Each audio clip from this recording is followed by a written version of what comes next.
now inside the car, we get a much better view, of course, of what this car has to offer. And as I was saying before, this so-called flagship version of the car has 13 Yamaha speakers, so the sound system is very good in here.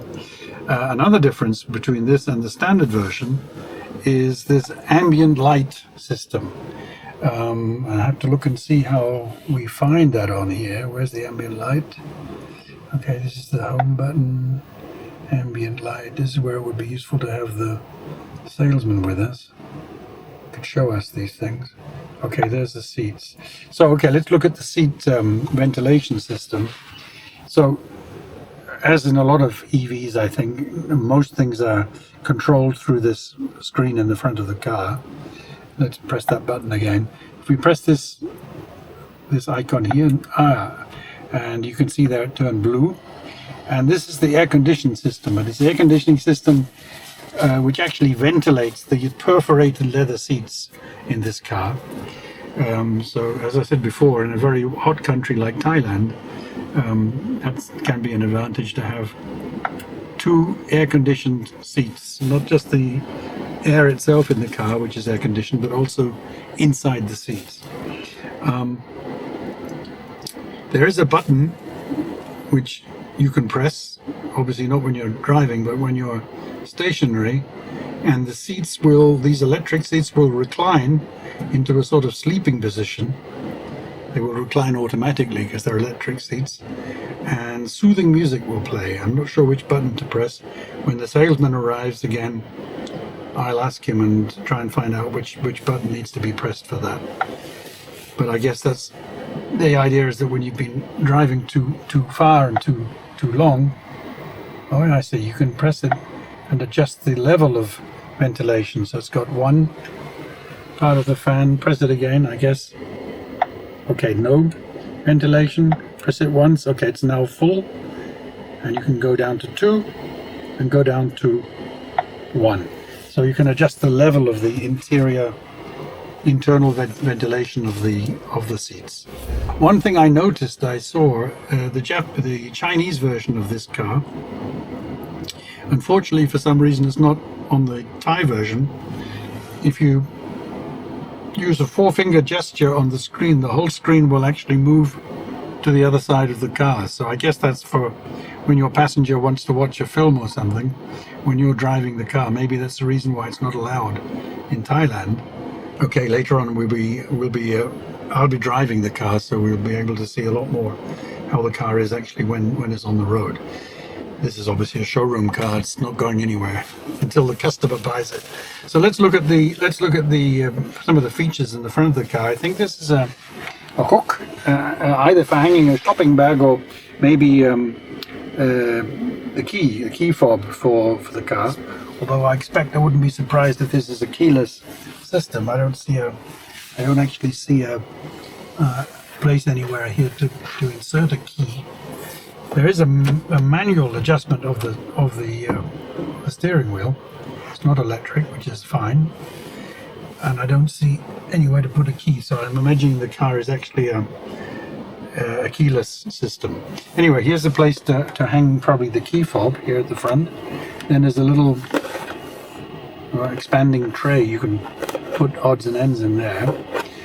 Here in the armrest is a charging mat where you can put your phone, and it's pretty big, so even those very big smartphones, one of them would fit in here, I think. So this is a wireless charging unit, and the whole front of this armrest actually flips up like this, which is good because underneath we have quite a big storage unit. And you can see this closes, it opens, and here the place where you can put your coffee mug in the front here, and another box you can close, odds and ends in there. It's quite deep.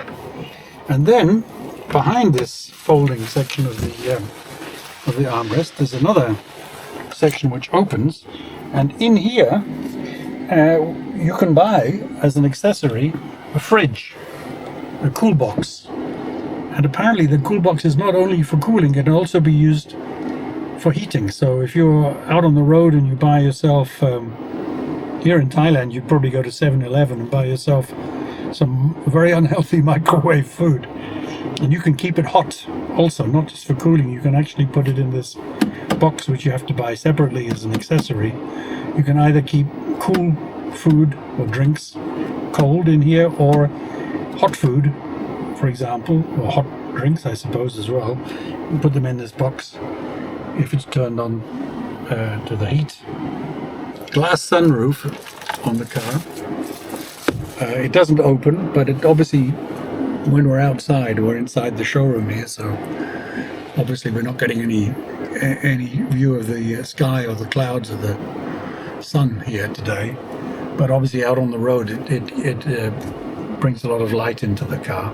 So we've got a tire pressure monitor here, so we can see exactly for each of the 4 wheels, the 4 tires, we can see if the tire pressure is correct. Another difference between this model, this flagship version, and the standard version is that this car has larger wheels. I think they're 20-inch on this version, which maybe looks sportier, but bigger wheels normally means the lower range and normally means less comfortable. So from that point of view, also the standard version is possibly better, because you've got the smaller wheels. That's one reason perhaps also why the range on the standard version is higher than it is on this flagship version.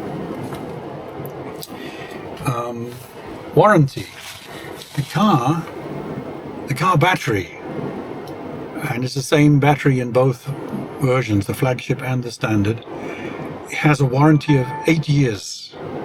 And the car itself and the motor, or the motors, there's 2 in this car, I think has a 5-year warranty. Is that right? 5-year, and up to a maximum of 180,000 kilometers. So pretty good warranty. 5 years is better than most, I think.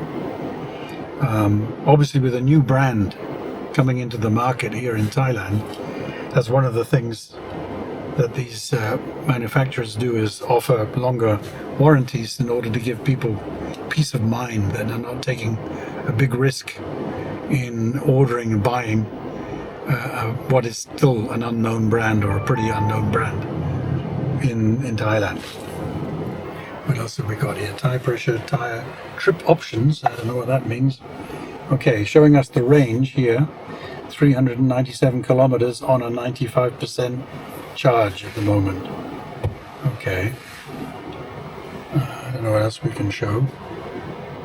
This is the cameras. I think, I forget how many you can see there. Oh yes. So this car has quite a few cameras. I forget how many, but quite a few. Rear, left and right. Okay, there must be 2 here, 4, 5, I think perhaps 6 cameras. And it has this park function. So obviously not now because we're in the showroom, but when you're out on the road and you want to park the car, press that button and the cameras will look around and see where the parking spaces are, which are suitable for the car, where the car will fit. And then you choose on the screen which parking space you want to park the car in. Just press the button, touch the screen, and the car will park automatically. Which, I guess that's one of those special. I know some internal combustion engine cars also have that feature, but I think that's much more typical on these EVs than on the ICE cars. So, okay, it's actually showing us the showroom. This is actually the view of the other cars in the showroom where we're sitting right now. Settings, let's go back here. Obstacle detection, steering linkage. Yes, one of the other features when driving the car, apart from cruise control, which again is not that special. I think most more expensive cars at least have a cruise control function. But this also has a, what do they call it, lane detection or lane assist, where the cameras will work to keep your car inside the lane on the road. It's one of the one of the features that is being offered in this car. So I don't know what else we've got here. Settings, go back to settings again, okay. Steering linkage, narrow road assist, automatically activate panoramic view. Okay, so you can use the cameras basically when you're going along a narrow road. Cameras will help you to see the road properly and to see any obstacles and so on the road. Anyway, let's check it out here. Oh, okay, my seat has just gone down because I pressed the button to open the door. Ah, that's useful. So the seat goes down and to make it easier to get out of the car, I guess. And I know that this actually has 3 programmable driving positions. So if you've got three different people driving the car, you can program and store 3 different positions for the driver's seat, which will, which you just have to press the button, and depending on who's driving the car, the seat will move to the pre-programmed position.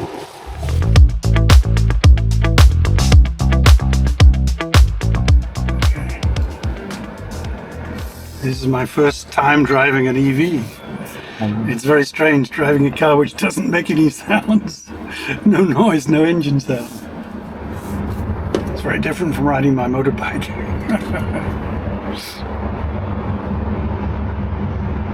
Okay, so when I take my foot off the accelerator, it has a sort of braking effect.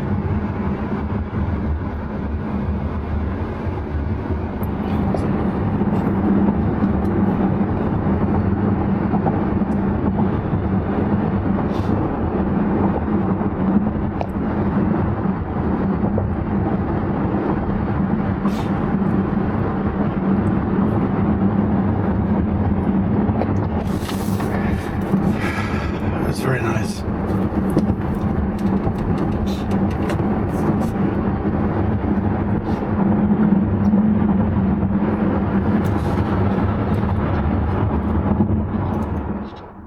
It's true what I just said. It's a very enjoyable car to drive. It is, in fact, the very first time that I've ever driven an EV. In the last few years, I've been mainly riding motorbikes. I haven't been driving many cars at all. Probably the closest experience to driving an EV, I would say, would be driving a powerful diesel car. Main difference, of course, is that diesels tend to be quite noisy, and EVs are very, very quiet cars. One of the nice things about them. The ZEEKR X is related to its cousin, the Volvo EX30, because both of these cars are made by the same Chinese parent company, Geely. China is now the biggest car market in the world. And I think if car manufacturers don't have the right models to sell to the Chinese, then probably they're not going to survive very long. VW announced very recently, about a week or so ago, that they're going to be closing or need to close one or more of their factories for the first time in their 90-year history. And they blame production costs in Germany. Well, I'm sure production costs in Germany are very high, but I wonder whether, in fact, the main problem isn't that they're not making the right models to sell, especially to China. Anyway, it's just my opinion. Hope you enjoyed this video, and I hope you watch some more of my EV reviews. Thank you.